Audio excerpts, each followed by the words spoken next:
Well, I guess you lost some brain cells along with that arm.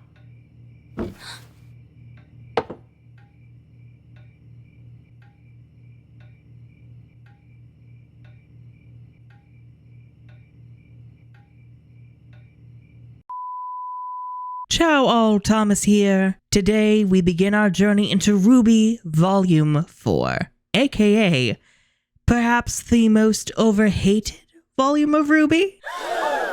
So Volume 4 gets a lot of slack and kind of has from jump. You know, it signaled this change in RWBY's status quo that a lot of people have held against it. People look at this volume and they're like, it was the beginning of the end, basically. Whereas I don't really tend to look at it that way. For me, Volume 4, the more time has gone and the more I end up appreciating it, it feels the most coherent in terms of story, structure, and even theme of all of the RWBY volumes, in the sense that there is a theme. You know, all the girlies are separated. They're all like trying to mend their wounds after the fall of Beacon, picking up the scattered pieces of their lives. And in a sense, that is kind of how, you know, RWBY as a show felt at the time with the passing of Monty, where like Volume 3 was still fresh and Volume 4 is kind of the grieving process. I don't know. For me, Volume 4 feels very healing, and it feels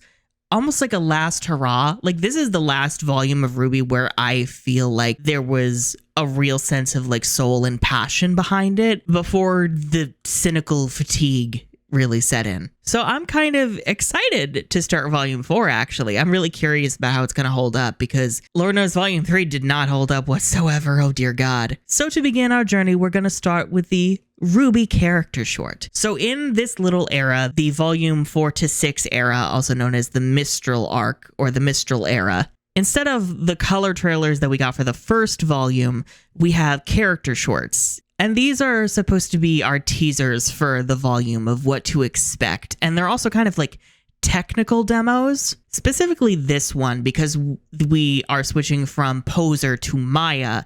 We are also showing off what the animation is going to look like now that we're in Maya. So for those unaware, Maya is like the industry standard of 3D software, like 3D animation. It's used by all the big studios, save for the ones that have their own like in-house proprietary software. But like Maya is the thing you learn when you go to like art school for animation, and it's the thing that they expect you to know when you start working in the industry. So Maya makes a lot of sense in terms of not only getting all these robust tools designed for big animated projects, but also because if you're getting a lot of new hires in the studio, your students are going to know Maya because they were taught Maya in school. Personally, I'm more of a Blender girly because it's open source, and also I'm poor, but you know. Although interestingly, I feel like Maya looked really impressive at first, but then it kind of lost a lot of appeal.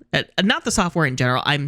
That's a whole other can of worms. I'm talking about like the way RWBY uses Maya. Because in the Maya era, there's how do I describe this? They relied a lot on textures, like textures within the image to like fake their lighting and their shading. Whereas in Maya, we now use like a toon shader, which is like, how to describe this? Basically, you know, in anime, when you see the colors of a character and you see shadows on them, it's always like one solid color in the light and then a solid shadow color. There's like no gradient to it. That's toon shading or cell shading. And there are ways to do toon shaders in 3D software to mimic that 2D look with 3D models. It can look horrifying if you don't know what you're doing, because, you know, 3D models weren't exactly designed for that. You can fix that by like cheating normals and stuff, but like I just realized y'all won't know what a normal is. Anyway, my point is you have to be very thoughtful about the way you use a toon shader in 3D.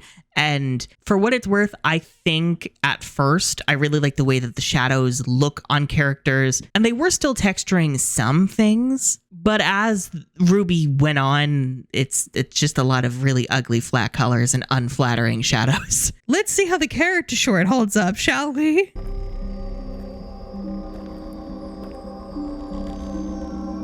Yeah, already I see we are trying to mimic the red trailer with RWBY walking through the woods. We don't have the iconic red like roses paired with her though. And it's also not like the stark contrast of like a snowy white forest a black sky and then her in red. It's just a regular green forest and a regular blue night sky. So I'm already noticing we don't have the same aptitude for colors.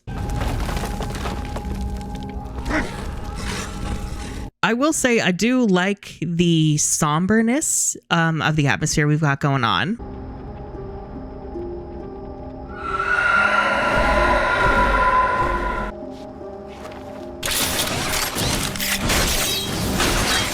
Okay, showing that we can still animate Crescent Rose transforming. That's good. I do kind of like I can't tell if those are rim lights on the Grim, but like the shading on them looks really good actually.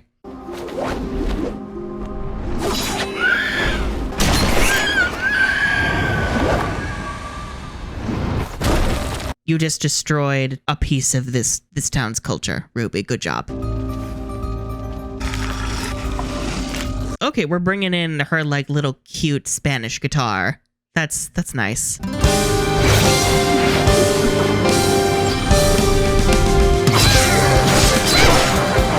So RWBY's springing into action, taking down some Grim in whereverville. I mean, I know this is Mistral because they're on their way to Mistral, but you know.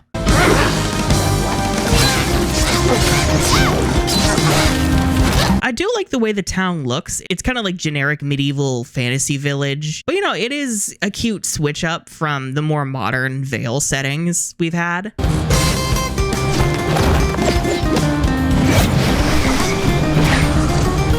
Oh, that guitar is doing the work. That guitar is clocked in. Yeah, and here they're kind of emphasizing RWBY turning into the rose petals as she zips around. That's cool. I like that. I remember really liking her new outfit at first when this came out. Now I'm kind of like, eh.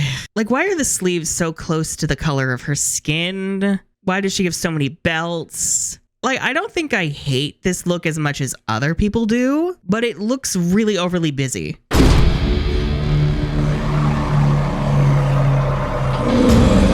Oh dear, and now we're fighting the ghost of Harambe. I'm sorry, I had to. It's a gorilla. I have to make a Harambe reference on the internet. I have to, or they'll hunt me down.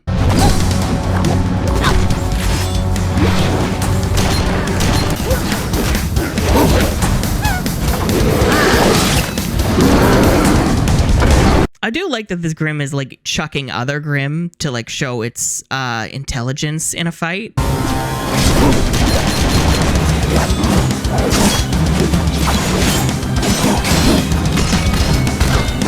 The choreography is actually pretty good so far. Like, I'm able to follow the action. It's quick, it's fast, it's punchy.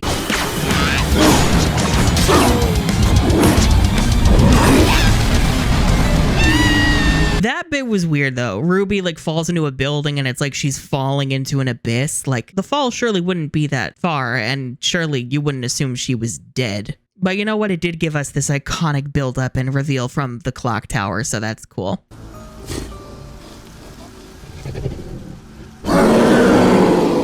I do love the use of the rose petals throughout this short, though. They're like her signature. It's like, ooh, RWBY's coming. Surprise, bitch. Ugh, what an icon. Legend. Oh, her also in front of the moon. Sick shot.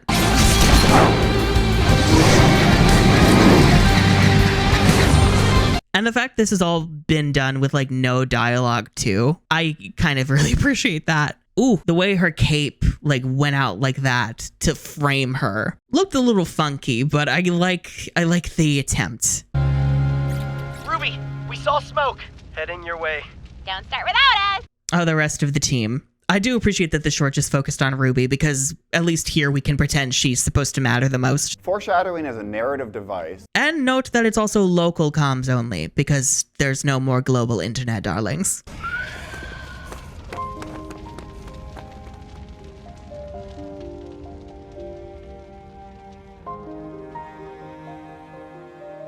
Glimpses of the other girls. I like the use of the moon to like connect RWBY and Weiss's shots. That's cute. Yeah, it's supposed to give us an idea of what the other girls are up to at this time, and also give us glimpses of their new fits. Yeah, the RWBY short, I think, kind of holds up. You know, it's a simple, cute fight or whatever. It's not quite up to the standard of Monty's fights, but I think it was pretty good. Certainly better than most of the fights we're gonna get in this volume, unfortunately. And weirdly, I think this short also looks better animated and better shaded than most of this volume is about too, so that's great. But yeah, I don't know. RWBY kicked ass. Good for her. And now it is time for Volume 4, Chapter 1, The Next Step. It's kind of giving me do the next right thing vibes. Frozen 2, you were a mess, but I love so much about you, including your ode to clinical depression.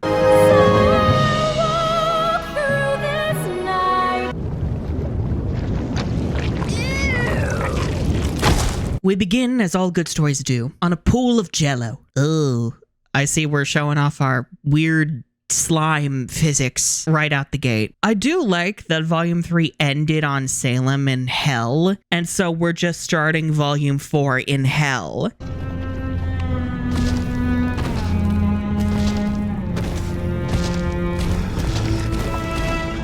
You ever wonder where Grimm come from, darlings? They come from wherever the fuck this place is. Ooh, the lusus naturae leitmotif that I totally didn't mistake for divide just now.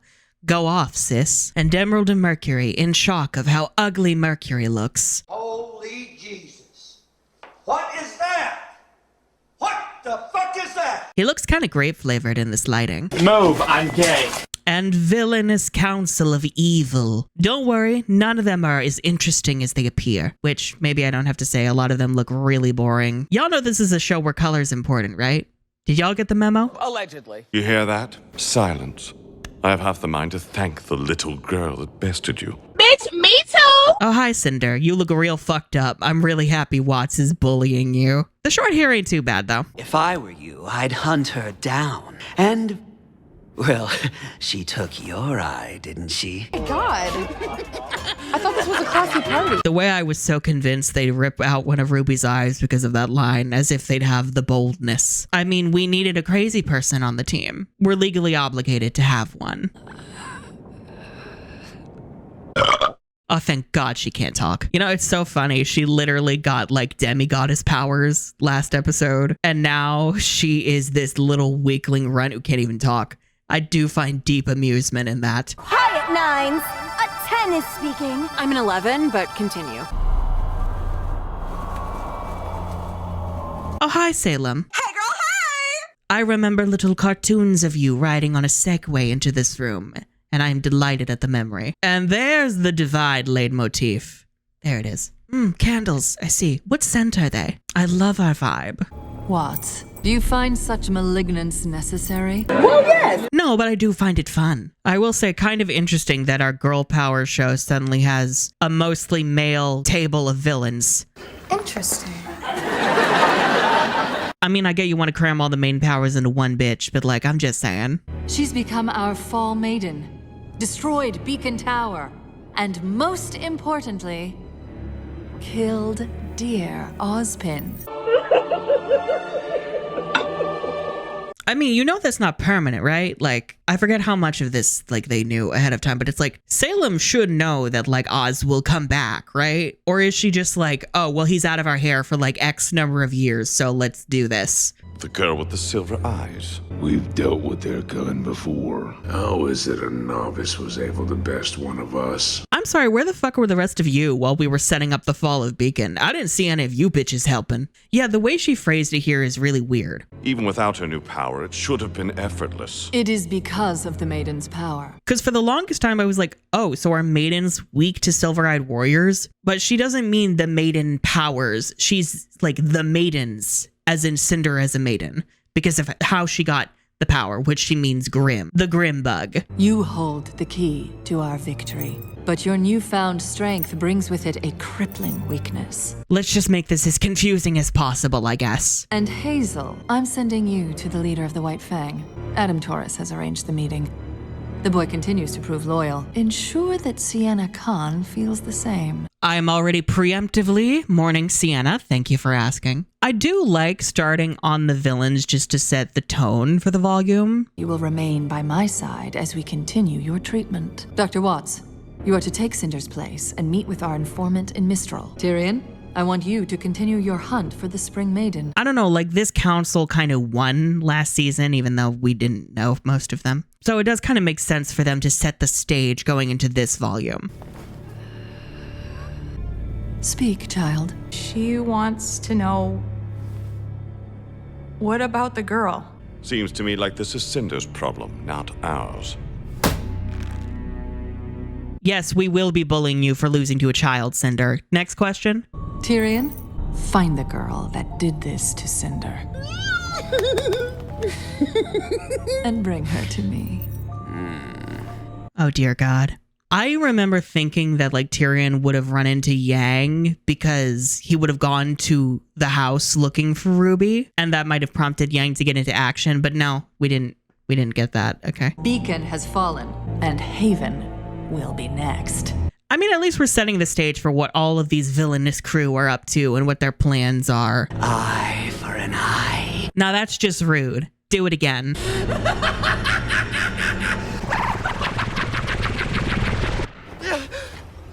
a minute. Who are you? And then sudden cut to Oscar. I mean, I get why we're introducing him here, but it just feels so strange. Especially because we are already trying to balance 4 separate storylines this season. Adding in Oscar too, like, that's a lot. That's a very tall order. I'm also preemptively just, Oscar, prepare to get the ever-loving shit kicked out of you over the next few seasons. You're safe this season, mostly. Not emotionally, but, you know, physically.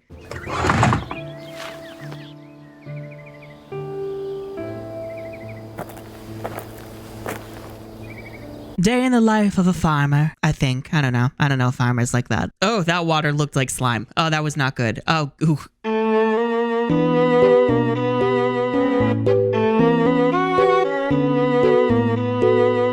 I'm feeling like this is supposed to like build up intrigue as to who this boy is and why we're spending so much time on him. In hindsight, it makes sense. In the moment, you're like, what the fuck is even happening? I hate to say it. I hope I don't sound ridiculous. I don't know who this man is. His eyes are very pretty, though. I like the mix of green and orange. I kind of wish all the Oz's had that, although I don't know if that was possible in Poser. Oh, little shrines. Those look like little Shinto shrines. Oh, yeah, because Mistral is like all of East Asia, just in a blender. Don't ask about Pyrrha, okay? There's more members of Juniper in this team than Ruby. 1, 2, 3. But we're helping Ruby with her objective.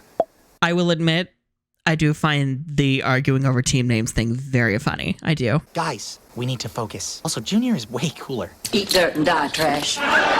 Also, the new fits are killer. Ren is so gorgeous. Thank God he let his hair down. He's beautiful. And I love his little coattails, like the lotus coattails. Nora, this is her best look. The bomber jacket is fucking everything. And the little heart on her top with that's like shot through for Pyrrha. Like, ooh, oh, my heart.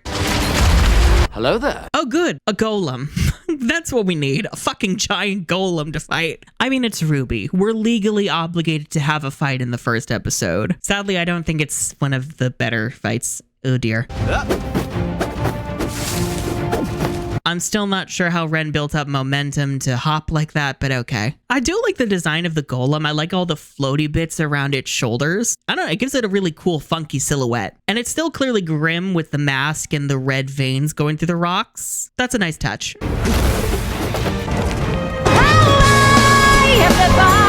Oh, yeah, this is the volume where we have, like, the ability to just fly, I guess. How the fuck Ren was able to float up into the sky like that, I have no fucking clue. You're gonna use lightning on a golem? Bitch, have you never played Pokemon? Wait, that worked. Okay, whatever.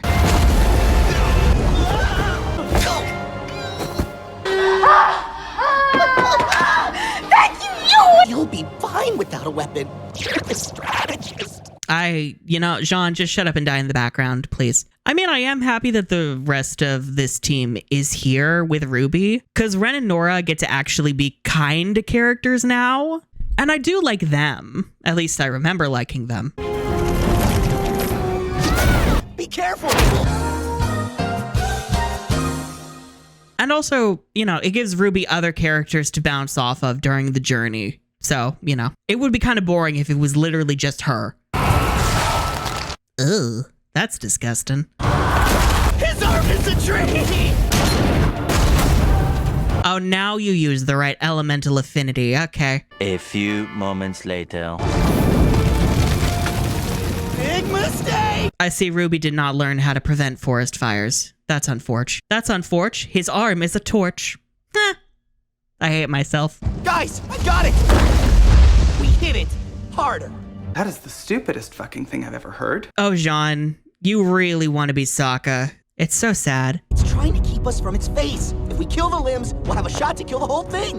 I kind of like what they're going for with Jean coordinating everybody. I don't know, if you're gonna make him the strategist, at least try. And this is a decent try. Nora's pose, though, I'm like, oh, that's really weird. Oh my god, what is that? I don't know. Cake Station made a video about it like forever ago, so I'll probably like link it or something. Unless Future Me sucks, which Future Me has been known to do. You white son of a bitch.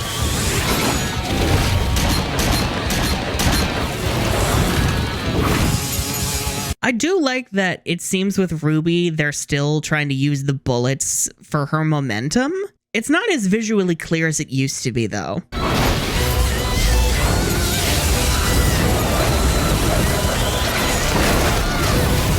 Sweeping up Nora and she becomes Petals too. Girl, how did you not figure out how your semblance works sooner when you've been doing this? RWBY is capable of traveling at an extreme velocity from one point to another by breaking herself down to her molecular components, thus negating her mass and then reassembling them at the destination. I remember there was a RWBY Chibi skit with Geist, like the Ghost Grim like that. I remember they had names. I call first slice! Oh, ouchie! I forget what their names are. I don't know. Did he have a family? Probably. Do I care? Not really. We truly can't thank you enough. Just doing our job, sir. You're welcome, I presume, chieftain of Random Village number 3. I mean, I kind of like the idea of stopping in random villages and having storylines associated with them. With how short RWBY episodes are, I think they could really benefit actually from a more episodic approach. But they don't really do that. So all of these random villages just feel very generic and interchangeable. Anima is a large continent. I'm afraid our people would never survive the long trek to Mistral. Also, I am still bitter that we don't know where they are geographically. Like, we have a map, and Mistral is usually put in like this little area, Future Me help, but we have no idea where they are now, and we don't know what their path to Mistral looks like. And yeah, it does kind of matter, not even just on the front of like, why don't they take a train or something, though I will harp on that, but also just like, because that, if the journey is important, I kind of want to know the progress we're making on the journey and the geographic things that get in our way on the journey. Like, I love looking at avatar maps that like map out where they are episode by episode. Like, it's the funnest shit.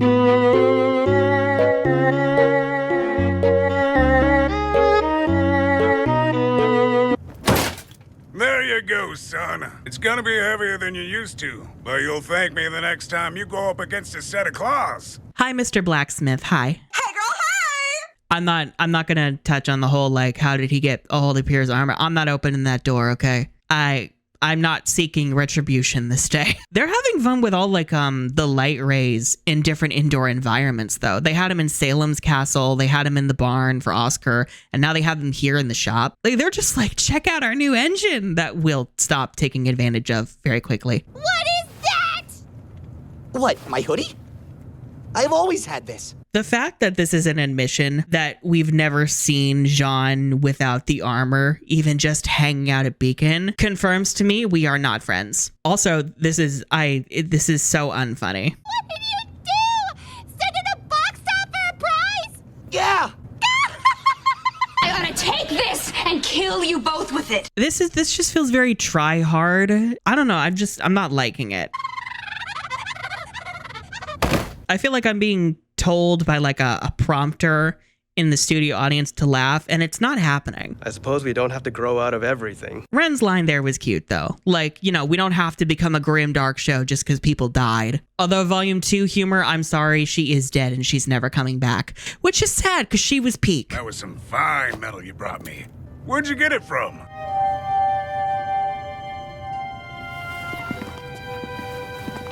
I don't know her. Having Pyrrha's little emblem there is cute, even though Arcos was a waste of fucking time. I'm so sorry, Pyrrha. You deserved so much better. Also weird if the Vital Festival tournament is a global thing that everyone was watching. But he attacked me! Video footage and millions of viewers say otherwise. The world saw you attack an innocent student. You'd think people would start recognizing these kids from all the tournament fights. Especially if you were like, I don't know, part of the team where your sister broke someone's leg, or the team with the Pyrrha fucking Nikos of Mistral. Just saying. Just saying. I'm partial to Team Ranger for the record, because it sounds cooler and also is a color. How about ammo? Locked and loaded. Thank you, Schnee Dust Company. Got the map? Red's got it. Okay, the mention of the dust to make RWBY think of Weiss and using that as a transition, that is sick. That is sicko behavior, and I approve. Pardon the interruption, Miss Schnee, but your father wishes to speak to you.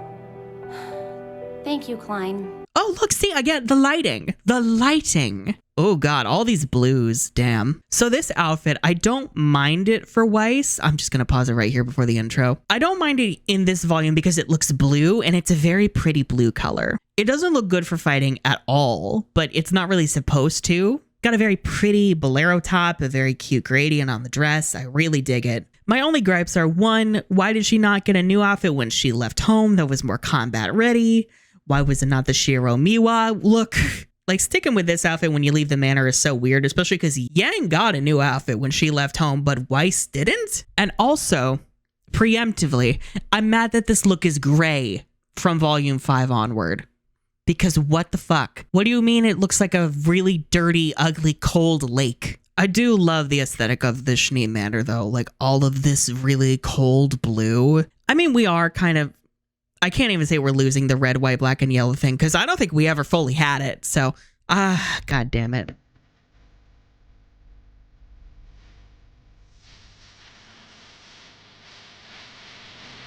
The intro showing on the map where all the girls went, that's cute. But then the audacity to not follow that through with the fucking map. Not the spot where Pyrrha should have been. Let's Just Live, very cute song, but I will say that the production kind of kills it, along with Casey trying to like fit all the words into a line.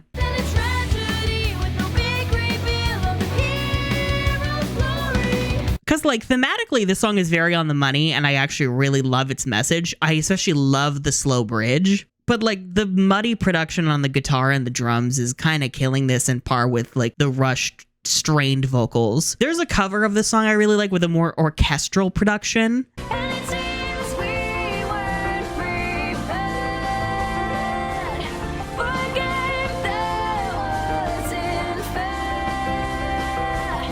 That one is perfect. Attention, I have been murdered. Oh, not the false advertising of Blake finding Adam in a random desert. Why is that there? It's false advertising. Oh, this is some bull.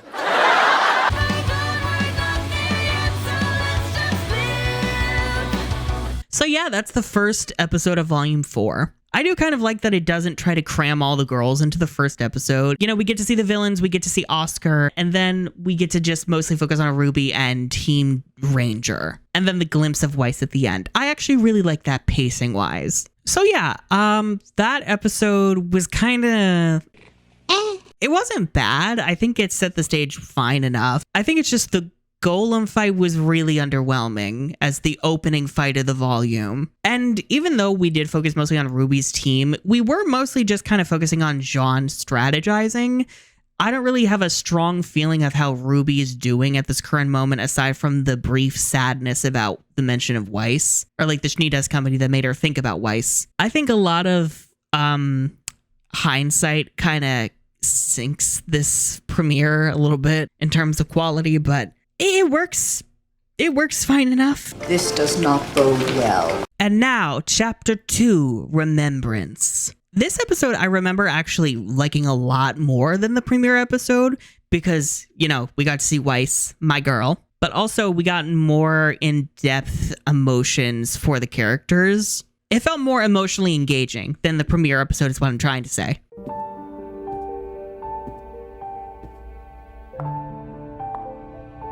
And now a tour of the Schnee Manor with Weiss. A very sad, depressing tour. Girl, what is the layout of this house? I also love that a lot of this is 2D illustration because we don't feel like modeling all of it. For what it's worth, it looks really good, actually. I don't know. I think they did a really good job, actually, of blending the 2D and 3D assets. God, they're having so much fun with the fucking lighting. Oh my God, this is beautiful. Good afternoon, sister. A pleasure to see you out of your room for a change.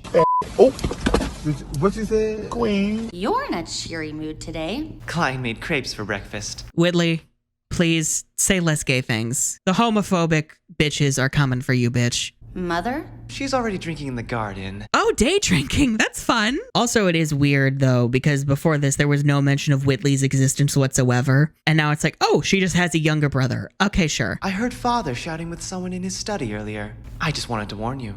I'll be fine. I know you will.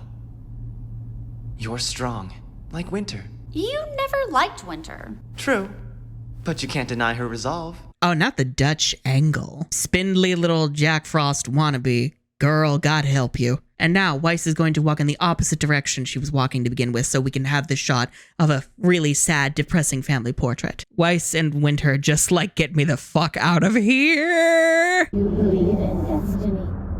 This is for Rachel, you big, fat, white, nasty, smelling, fat bitch. I'm coming up there and I'm gonna beat the fuck out of you, bitch. Oh, trauma nightmares. That's fun. RWBY's arc, this volume is, how do I describe this? It's very subtle, which feels like an odd choice for our main character. I don't know, it's just so strange that she doesn't get to talk about those feelings with anybody. And she just gets her arc narrated to her by Jean at the end of the volume. Like, girl, what? The next town is Shion. Shion? Who else will I have ice cream with? My family used to visit it all the time. Wait, I'm sorry, you went on vacation here. Why? This is a random village on another continent. I am assuming your family is from Vale because generic European vibes. So why would you go to random village on other continent without protection and safeguards for a vacation? What? There are still those who choose to venture outside the walls of the kingdoms. Roaming nomads and small villages are not uncommon. Yet neither is their tendency to disappear overnight. It may be safer in the kingdoms, but we prefer our way of life. Don't you have, like, 4 sisters? 7. Over here is a great hiking trail, and over here is where we went camping all the time. I got my own tent because I was special. I can't even focus on how cute that story is because I'm just confused by the logistics. Also, so my sisters would stop braiding my hair. Didn't like the look? Yeah, they just kept doing pigtails, but personally I think I'm more of a warrior's wolf tail kind of guy. Although I don't think I didn't catch the soccer reference. Bitches.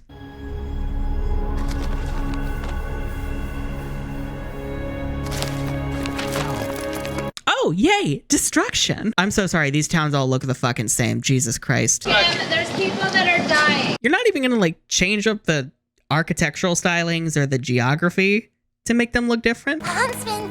Who killed all of these people? Bandits, the whole tribe, with all the panic. Grim. Ooh, a tribe. I wonder if that will come into play sooner or later. All right, we can get him to the next village and try to find a doctor there. Yeah, Red and I can take turns carrying him. I don't know if he'll make it. He will. He has to. If we get going now, his chances will be better. I do like this little grim... This really dark view into what life is like in Remnant when you live outside of the capital cities. I can run ahead and look for help. Guys.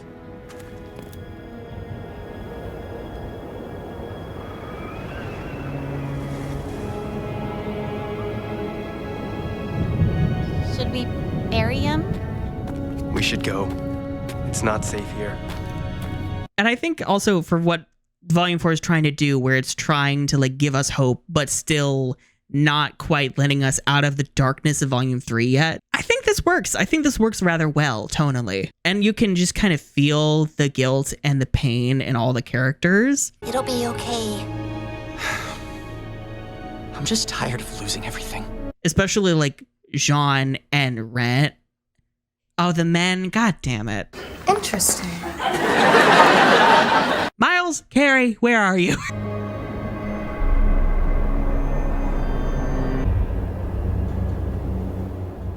Oh, a horseshoe. I'm sure that's not an omen of any kind. Il presagio è un espediente narrativo che ti uccide. Would you bitches like to share with the class? I'm not talking about the good of my company. I'm talking about the good of Atlas, our entire kingdom. You are blowing it out of proportion. The council will never agree to it. I hold 2 seats on the council.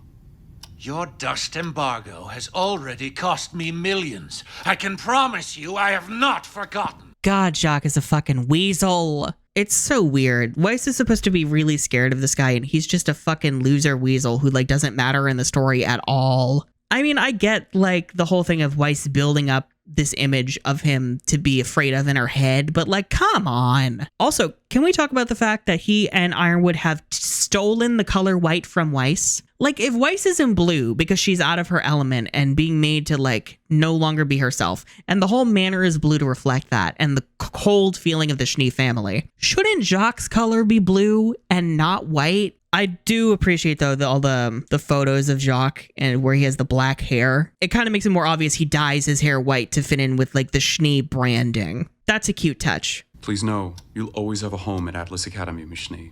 Thank you, Mr. Ironwood. You should really do something about your tiny arms. That looks wrong. Did you forget your manners while you were away?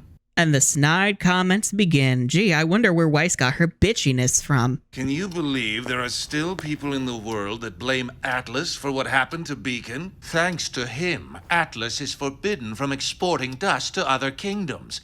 A precautionary measure, as he puts it, until we're certain no one is going to declare war. I kind of appreciate the attempts to, like, inject, like, the political atmosphere of the aftermath of the fall of Beacon into this volume. The problem is it's not really fully thought out or reinforced in any way, so it all feels very flimsy. Which is why the Schnee Dust Company will be holding a charity concert in the coming weeks. We need to show the people of Remnant that we are on their side. That we are all victims of the fall of Beacon. And I think it would make a lot of people happy if you performed at the event. We have to think about our image, darling. Our reputation. Maybe I should say that with a German accent because we're Schnees. Many forget that you were there. My own daughter, a Schnee, on the grounds defending another kingdom. Are you asking me if I'd like to sing or telling me? I think it would make a lot of people happy. You were a survivor of a horrible tragedy, which will work great for our brand image. Will we get you therapy? Fuck no, we don't believe in that here. I mean, they're doing a good job, I think, of setting Jacques up as this very sleazy, underhanded, manipulative fuck who couldn't give 2 fucks about the trauma of his children. And there's something about the ticking that's going on with, like, his little clock that I really like. I found the source of the ticking. It's a pipe bomb. Yeah! Like a metronome of anxiety. Hot coffee, Miss Schnee? I always find he keeps his study dreadfully cold. Oh, Klein. I love you, Klein. Thank you, Klein. Thank you, Klein. I think it's to balance out all his hot air. Klein?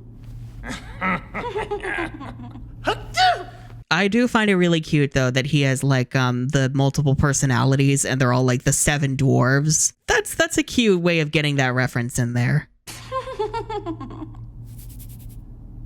Ah, there's my happy little snowflake. Is it offensive? Probably. Girl, it's Rooster Teeth. Thank you, Klein. Again, so weird. Like, Klein also is like a father figure to Weiss, but there's been no mention of him, like him or Whitley. Like, how much do y'all actually think these things out? Why you took me off the motherfucking schedule with your trifling, dirty, white, racist ass, big ass bitch, oompa body ass bitch. Oh yes, the moment of RWBY worrying about Jean and his angst. I will say, the music is gorgeous, as is this forest with the light breaking through the trees.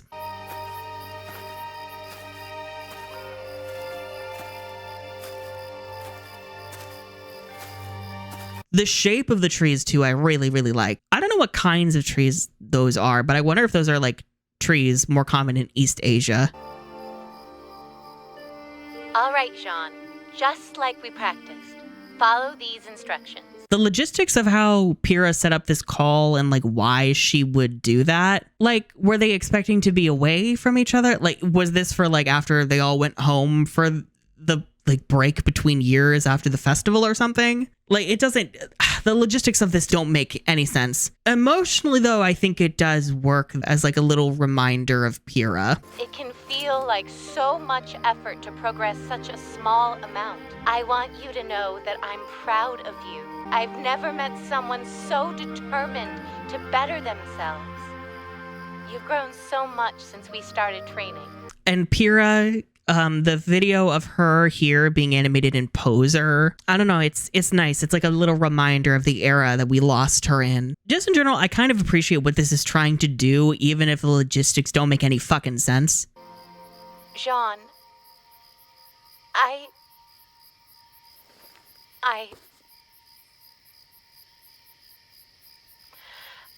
want you to know that I'm just happy to be a part of your life.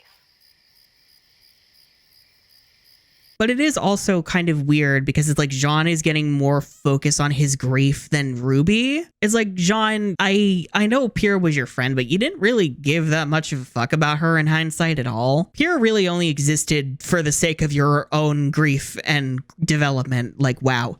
Like, literal definition of fridging. Holy shit. Yeah! Again. And again. Yeah! And I think it's also frustrating because I'm like, RWBY lost Pyrrha too. And I know Jean says that, but the story doesn't reinforce that itself. Like, I want to know how RWBY is feeling. Like, I kind of wish after this, like, Nora got to talk to RWBY afterwards. Like, Nora knows Jean does this too and she lets him be. I don't know, like, let the girlies bond with each other. Let RWBY prove she's friends with all of them and that they all care about each other. It would be nice, just saying. But nah, we need to have Jean take all the fucking focus. Okay. Definitely better than the first episode. Weiss's story, I think, is really off to a pretty good start. I just have like nitpicks about just art direction things, but I'm never not going to. I'm like, y'all had such a good thing going with the red, white, black, and yellow thing, and y'all did not give a fuck. The RWBY story with Ranger is where I'm starting to get annoyed because, like, I see what they're going for, but it's just, y'all have limited time. I get that. And I understand wanting to, like, unpack Jean's grief, but he is not the only one grieving. And it feels like the show just doesn't care about RWBY, Ren, or Nora nearly as much as it does Jean. Specifically, even when Ren and Nora get the focus later, RWBY is the one who gets like the least shit to work with. And I don't understand why you would decide that the subtle arc goes to your main character. Like, what? In what world does that make sense? Like, I want to know how RWBY is feeling. I want to know, like, how she's bottling things up, how she feels like she has to be emotional support for everybody else. I know that's the trajectory that they want us to think that they're on, but, like, do more work in setting that up. Make it more clear that Ruby's avoiding dealing with her feelings. Make her center stage instead of Jean. Like, I'm not against Jean getting, like, some things, but you have to have your priorities straight. You have to, like, figure out which characters need more time. And RWBY is the main character. She's in the title. She's the leader of this team. Everybody else that only came to back her up. So she needs the primary focus at all costs. And if you don't do that, whatever. Okay. And now, Chapter 3 of Runaways and Stowaways. I will admit, that's a very cute title. Little Mice and Men reference. Love that. Blake's the runaway. And then the stowaway bit is like a little reference to when we met Sun. That's cute. I dig that. So now we get to see what Blake and Yang are up to. Mostly Blake. We'll get to the Yang issue when we get there.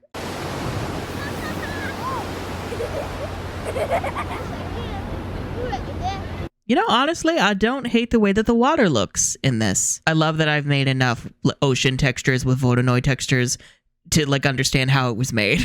Traveling alone? Now, no threat here. Just here to chat. Blake is just, like, paranoid, like there's murder around every corner, which fair. I do kind of wish that the captain made a comment of, like, calming passengers who look nervous because, you know, negative emotions attract grim. Maybe it's just better for some people to be alone. With your paranoia, I think a few friendly faces wouldn't hurt. Who says I'm paranoid? Flashback. I will make it my mission to destroy everything you love. If Blake blamed herself for the Grimm that was going to show up later, I think that would kind of feed into her arc of blaming herself for all the bad shit around her. With Blake, it's like, I appreciate where her arc is coming from because I've been in her shoes before, but it's also a case of, y'all could have done a lot better in making her more like, not to say like more likable, because it's that whole issue of like women aren't allowed to be dislikable in any way, but you know, Blake's not in the best light, just saying. Won't be needing this. I will miss the bow in terms of design. It was so cute. I do like the cat ears and I like how expressive the animation is with them. But you know, as for her outfit, I don't mind it. I think without the coat, it's one of her best looks. I love the top and the way it's cut. I love the shoes. This coat, I think, doesn't bother me as much as it used to. But I am annoyed preemptively that they're going to stick her more in white than, I don't know, black. Don't be suspicious. Don't be suspicious.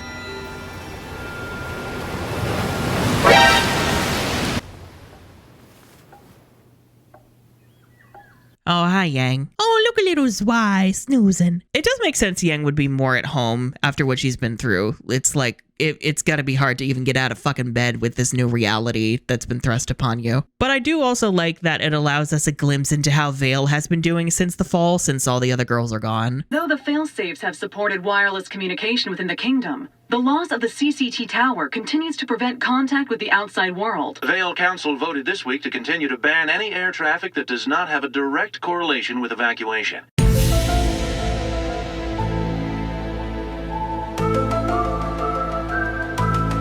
Officials have confirmed that high-ranking White Fang member Adam Taurus was present for the attack. Any and all attempts to bring him into custody have been met with brutal force.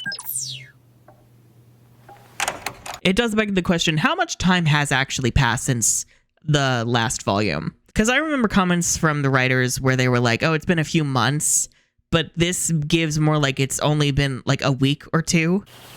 Hey, Dad. Guess what came in today? Okay, that little like upside down view was cute. That was cute. And I really like this outfit for Yang. It really gives that she's just like scraping by. She doesn't really care how she looks. Comfort over everything else. Before I could even talk to him, General Ironwood already had one of his top scientists working on this. For you. He wanted me to tell you that you fought admirably. I do appreciate Ty's like eagerness because he thinks this is going to be a big deal for Yang. That's really like he's trying so hard to be supportive, but it's like it's a bit soon, buddy. The fact that Ironwood gave her this though, I'm like, what? Like Ironwood doesn't even really know Team RWBY like that. They've barely interacted, and yet he's gonna like give her this. I mean, I get he has a lot of like metal prosthetics, so he would get where Yang is losing her arm like that. But like, I don't know. It's just like, what? Has he done this with all the other like injured people, like students from the fall of Beacon, or is it just Yang? What I believe and hope this to be is nothing more than the result of stress and adrenaline. But I wasn't. That's enough. He wanted me to tell you that you fought admirably. You gonna try it on? I'm not feeling too great right now. Maybe later? I do like Yang not putting it on immediately though, because it's more than just losing her arm. It's not as simple as put a new one on and you're good to go. Oh, I really feel for her. I do like the subtlety of how Yang's story is treated here. I think it's just we spend so little time with Yang that we don't really get as much depth as we could have. And I really like seeing her doing all the usual day-to-day stuff with, you know, just the one arm, like sticking the mail under like her right arm, like, you know.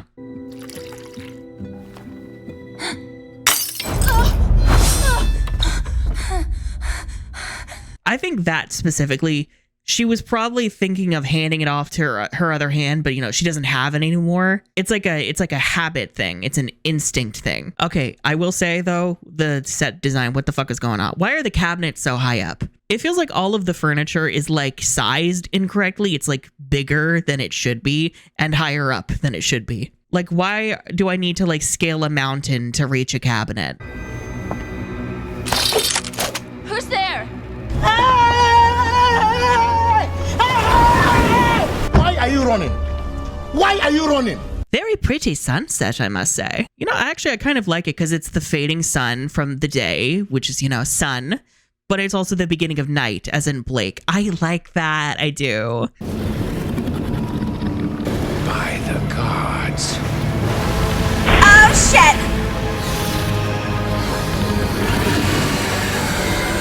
Oh, I believe it's Kevin's cousin or sister or whatever. Do we have a name for this Grim? I don't think we ever named this one. Philippa, maybe? I don't know. I do think it's cool this is more of an Eastern dragon though, because it's more serpentine. We've never seen something this big, but we'll give her a fight nonetheless. The way the fandom has lost their minds over Ship Captain, which to be fair, he's fun. He shows a lot of personality in this one episode. I think he has a more clear motivation of protecting his ship than most of Team RWBY has ever had.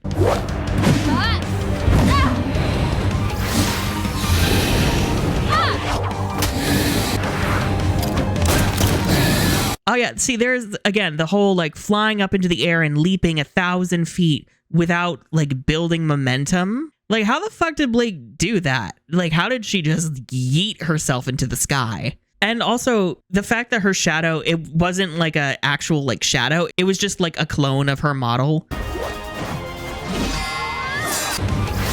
I think probably because they didn't really know how to do the shadow effect in Maya yet. It looked real funky. It's like, why are there two of her?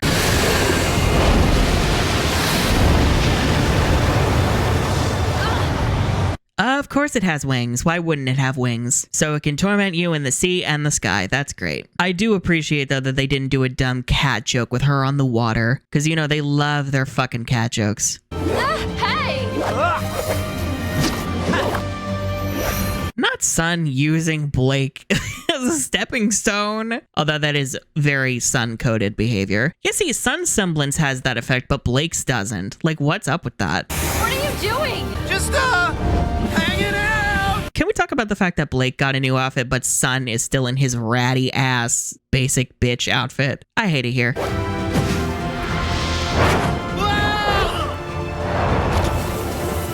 My hero! Just shut up and fight. Sun is so much fun. I love him. Not the pay me like one of your French girls pose. Oh my god, I love Sun so much. Blake's like, I was looking to have a very depressing vacation, sir. And you're ruining that vibe. How did Blake just float in the air? Like, okay, whatever. All right. There's no gravity on the ship. All right. Ooh, the like morning follows night melody. Yeah. I still really like morning follows night. I do.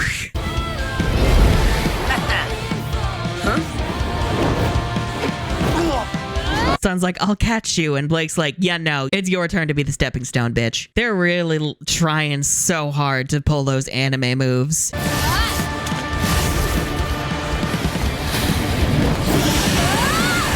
I see what they're going for, but it just feels something's lacking. It doesn't feel as spectacular as it should. You know, I don't know why there's a bunch of random rocks out here in the ocean, but, you know, okay. I mean, they are naturally occurring in real life, so at least it makes for a more interesting set than just water.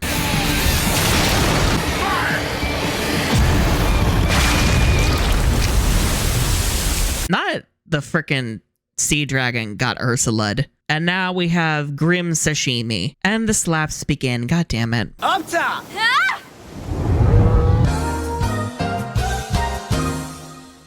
To my knowledge, the slap actually was the result of miscommunication between the writers and the animators. And if that doesn't tell you that the production of this show was a fucking shit show, I don't know what will. Like, I get Blake not wanting to be followed, but like, does Sun really deserve that kind of like hit? Like, come on. What are you doing here, Sun? Digging the new outfit, by the way. Never did like the bow. Sun! Jeez.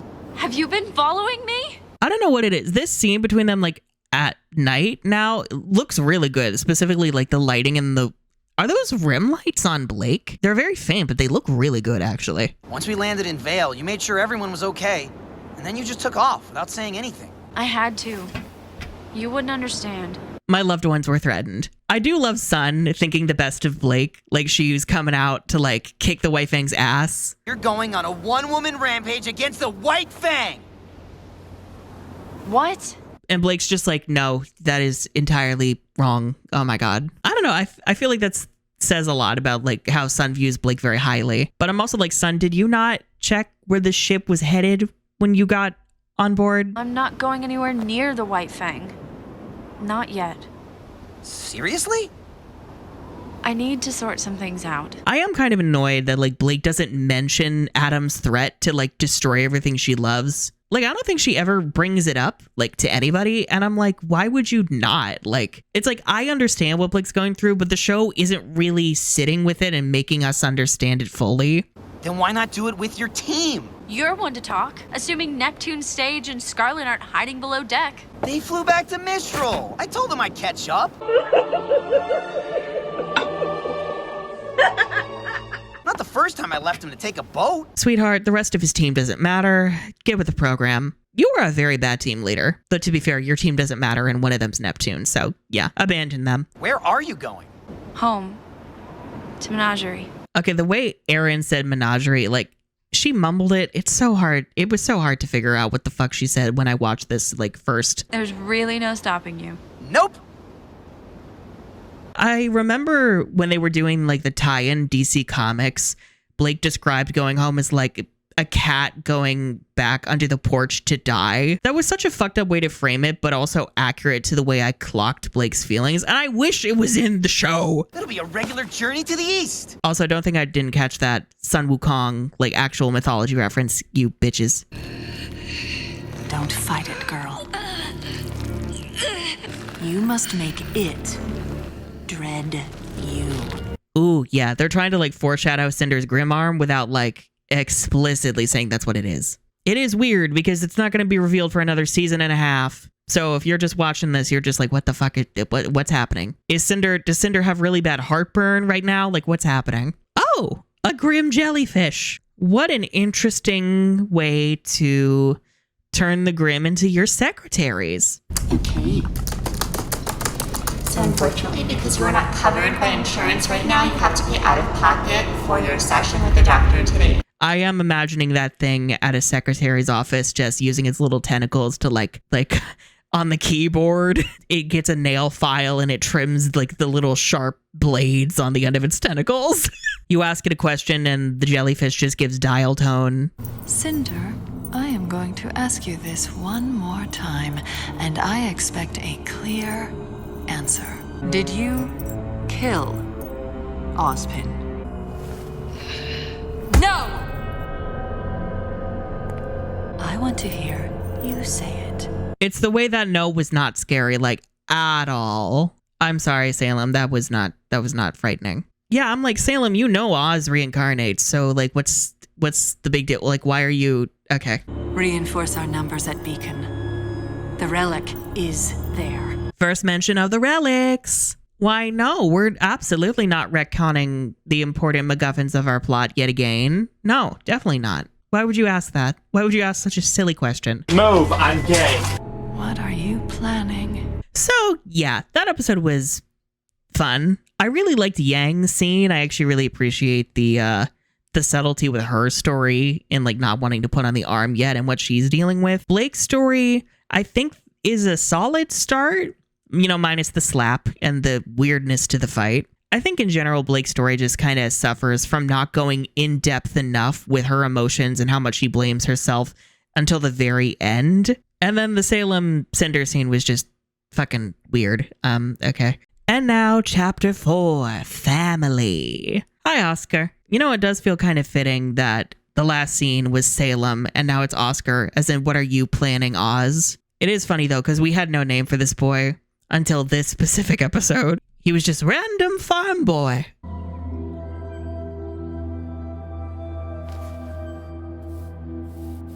Yeah, I'm like, what is Oscar supposed to be noticing in his reflection? Like, shouldn't there be some kind of visual cue in his reflection that something's off that he's noticing? Hello, I'm Professor Osborne. And then the Oz voice. That felt so random. Oh my god.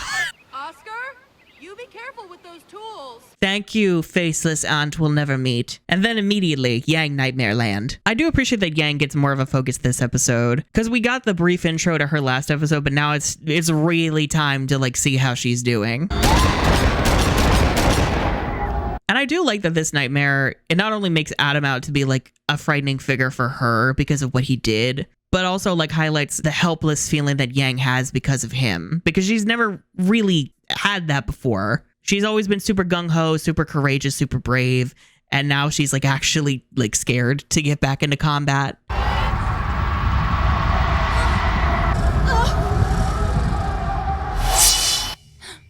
I will say, I kind of wish the Blake stuff came up this volume for her, because that won't really come up till next volume. I don't know, because a lot of this surely has to do with also the fact that Blake is gone, and she's the reason why Yang stepped in and like lost her arm. I don't know, that feels like an important piece of the puzzle we're just not even touching. Then in comes Crow, wearing a skirt. The girls all said he had nice legs.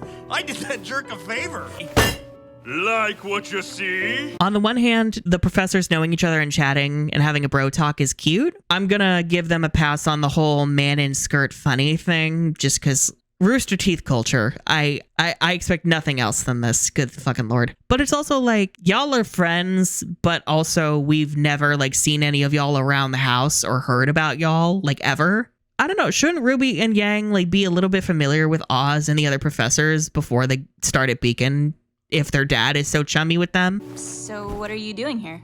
Despite popular belief, teachers do have a life outside the classroom. I do also kind of like this because, I don't know, it makes it feel like the girls, now that they've been like thrown out into the real world, that they're kind of starting to be on the same level as the adults that they were studying under. You know, allegedly, even though like we barely ever saw them in class. The Broadway twins have always been interesting, to say the least. That sure didn't seem to stop young Ty. You're a whore! You done slept with everybody! The mention of the Bronwyn twins, and yet Yang gives no fucks about it and doesn't even mention Raven here. Okay. I think I've been through enough to be considered an adult at this point. Adult or not, you still got a long way to go before you're ready for the real world. Oh my gosh, does every father figure just have the same 3 condescending phrases? Yeah, but we only use them when we mean it. What is the tea? The girls are fighting! No! If you honestly think that you're ready to go out there on your own, well, I guess you lost some brain cells along with that arm.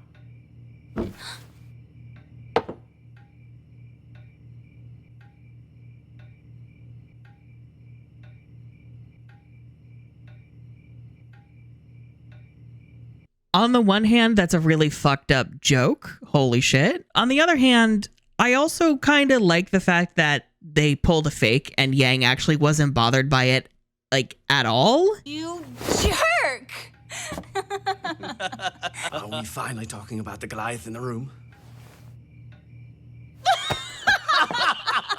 Because that's just kind of how they are. But on the other hand, is that offensive? Because Yang only has one hand. I don't know. I kind of wish Yang got upset just because, like, whatever. I'm scared.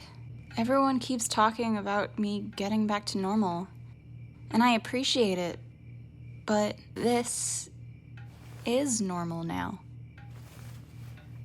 It's just taking me a while to get used to it. I don't know, this whole conversation about Yang's new normal, like, I don't mind the way that it's handled, really. It's like there are glimmers of like really interesting storylines and character beats. I don't know, this feels more emotionally thought out than the other volumes. Do you want me to just pretend like nothing happened? I lost a part of me. But that doesn't have to stop you from becoming who you want to be. You watch a lot of self-help videos, don't you, Ty? You're Yang Xiao Long. My sunny little dragon. The sunny little dragon comment is very, very cute, though. That's adorable. Although it is also weird, because Ty and Yang have Chinese names, but they're also voiced by white people. So, you know, are they supposed to be Asian-coded? But then it's also weird, because y'all are Asian-coded and your color is yellow. We're not getting into that. Fear is like any other emotion. It comes and goes. He's afraid of mice. They bring only disease and famine. I mean, he's not wrong. Mice are actually very disgusting, horrifying creatures. I remember documentaries of them, like, overtaking whole towns in, like, I think the Midwest. Like, just swarms of the fucking things all over towns and shit. And it was horrifying. Them and tumbleweeds. Don't fuck with them. It may be a while before we return. There is still much work to be done at the school. I do wish we got to see the city of Vale and how it's doing. Like, they keep saying they're grim all around Beacon and they're trying to reclaim it, but I feel like we never get a clear image of what that actually looks like. Professor Goodwitch is working round the clock to restore Beacon to its former glory. Reinforce our numbers at Beacon. Is there any word from young Miss Rose? Have you thought about going after her? I've got to look after some things. Oh, I love the little Let's Just Live piano there. That was really nice. Yeah, Yang is just kind of like, oh, like my sister's out there trying to save the world and I'm here and I can't help her. Like, I think that's a really interesting angle for Yang. They're not going to do much with it. They never do. Higan Bana. Oh, I can't wait to go to random East Asian inspired town number 6. I do like now also that we've gotten a view of how all 4 main girls are doing. Now we get to see Uncle Crow. I really thought we'd see more Grim. Guess our luck is finally turning around.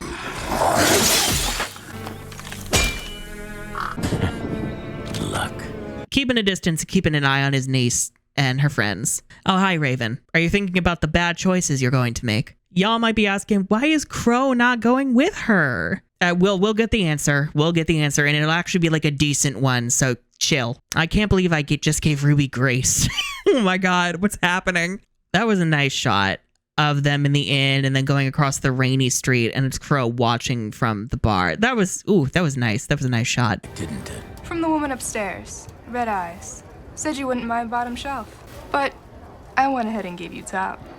Lucky you. I'm having flashbacks to using this for Crow being bi with a scene that parallels it later on. I'm just preemptively tired, bitch. The point is, Crow is a slut. All right, time for Raven. Who is ready for bad mom hours? Hey,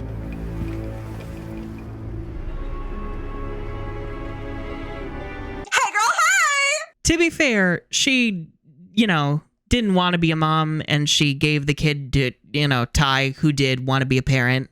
So it could be worse. She could have kidnapped Yang in the night and raised her as a bandit.